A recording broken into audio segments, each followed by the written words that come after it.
Hello, everybody, and welcome back. Today I'll be reading Scene 3, Act 2 from Divided Loyalties, The Barton Family During the American Revolution by Gare Thompson, illustrated by Barbara Kewak, published by National Geographic Society.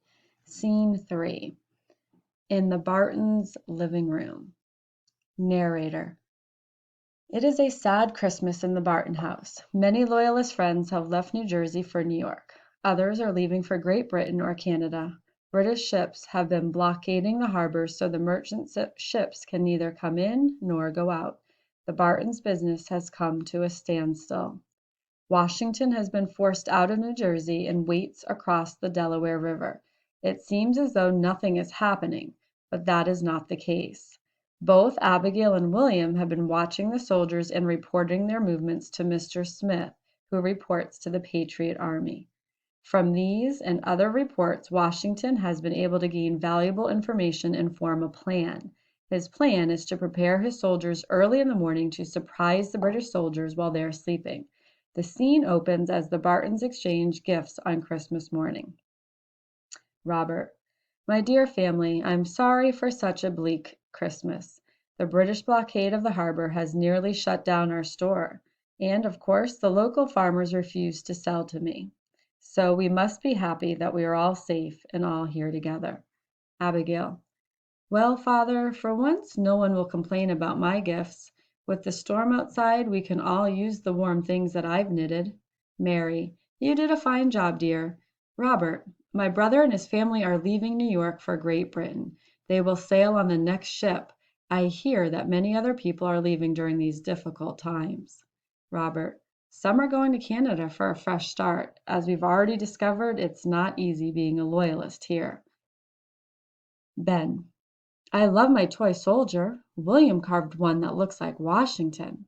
William. I'm sorry it is only one. I have been busy these past few days. Robert. Yes, where have you been going each night? Abigail. Oh, Father, I love this piece of silk. How did you ever find it? Mary. Your father went to the next town to find the silk for you. You can make yourself something nice with it. So, William, what have you been doing? I have been meeting with friends, Mother. There is much to talk about these days. The truth is, I have been attending Sons of Liberty meetings. I believe very strongly in the independence movement. Robert. I'm quite disappointed, William, but I have raised you to think for yourself. I'm sorry we don't see eye to eye.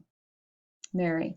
Well, I'm more than disappointed. I am shocked that you have been meeting with those rebels and troublemakers. William. I'm sorry you see me as a rebel, Mother. I think of myself as a patriot, and I believe in this cause as much as you believe in yours. Narrator.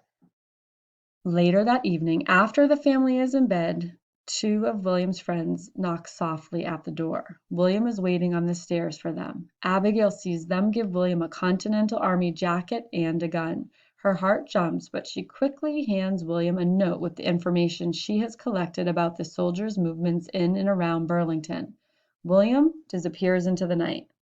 William and his friends wait by the Delaware River with other men from Burlington. The winter storm has delayed Washington as he makes his way up the Delaware River, but it also helps him. The storm prevents the British soldiers from carrying out their early morning patrols, so Washington's army crosses the river unseen. William and his friends join the rest of the Patriot Army when they arrive on shore. Washington's army surprises the British and quickly wins the Battle of Trenton. He captures more than 900 soldiers, their guns, and their supplies. The Patriots suffer only 6 casualties. The battle makes Washington a hero and gives the Patriot cause new life. After the evening meal, the family is gathered near the fire. Mary. Abigail, where is your brother? Ben, have you seen William? Ben. Mother, look at my toy soldiers all lined up to fight. Mary. They are very brave, Ben. Robert. I hope William isn't doing anything foolish. Suddenly William burst into the house. Mary. William, where have you been? You're covered in mud and you're carrying a gun. Is that a uniform? William. I have been in a fight, Mother. I fought in the Battle of Trenton and we won. Washington has won. Robert. What do you mean? How could he defeat the British Army? There were more than 1,000 men. Washington could not have won a battle that easily. William. But he did, Father. We attacked early this morning. We crossed the river as soon as the storm let up. The British soldiers were still asleep. Washington had us surround them, and we cut off their escape routes. It's too late to tell me not to enlist. Robert: I knew you were attending Sons of Liberty meetings, but now you are fighting with the rebels. William, are we to be enemies?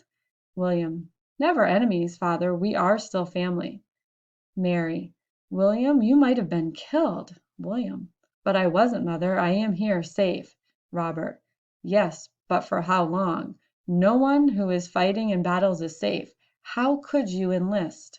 William: It was a difficult decision, but we must be free of Great Britain. I think we can build a great new country. Mary: Oh, William, I cannot believe you would betray us. Not like this, killing our countrymen in battle. William: I have not betrayed you, Mother. We must all make grave sacrifices for our beliefs, British and patriot alike. But one day we will all be better off, free from British control. Robert: So, my son, this is the future then? The rebels have won you over.